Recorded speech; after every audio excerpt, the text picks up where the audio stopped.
Hello friend, good evening. అందరు బాగుండాలి, అందులో నేను ఉండాలి. ఇంజిన్ ఫిట్టింగ్ అయితే స్టార్ట్ అయిపోయింది. నేను కాను ఇంజిన్ సామాన్లు కూడా చూపిస్తాను. అన్ని ఒరిజినల్ కంపెనీ వేసాను. లైక్ చేయండి, షేర్ చేయండి, నచ్చితే కామెంట్ చేయండి. అందరూ తెలుగులో కామెంట్ చేయండి. ఈ బండికి అయితే ఇంజిన్ బిగిస్తున్నాను. యూనికాన్ బండి అయితే 150cc.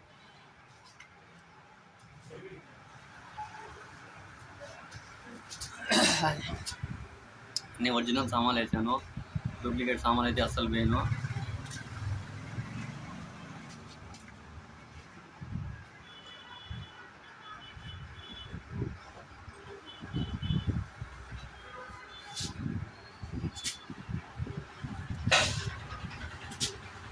చైన్ గోల్ కూడా వాట్సాప్లో దీనికి క్లీనింగ్. కొత్త బోర్ అయితే వేస్తున్నాము. క్రాంక్ అయితే